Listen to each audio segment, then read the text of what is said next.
נגיעה קטנה בלב, הגענו לחיפה. יש כאן מעון משפחתי שנקרא אור שלום, אחד מתוך 24 כאלה ברחבי הארץ, שנותן בית חם ל10 ילדים. אנחנו הגענו לכאן היום ביחד עם המתנדבים לעשות לילדים האלה יום במתנה. זמן שהם בבית ספר, אנחנו נכין להם כאן כל מיני הפתעות וכל מיני דברים טובים. בוא נעבוד.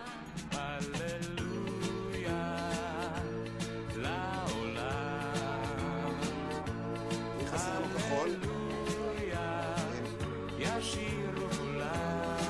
איזה כיף זה לילדים עצמם בבית ספר, עכשיו כבד כאלה מתנות,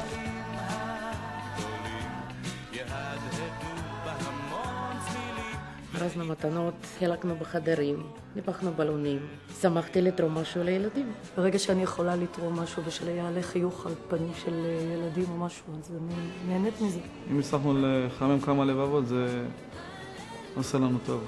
כשילדים יגיעו ויראו את ההפתעה שהכנו להם, אני מאמינה שהם יתרגשו מאוד. והחיוך שיהיה להם על הפנים זה שווה הכל, שווה כל רגע שנתנו כאן.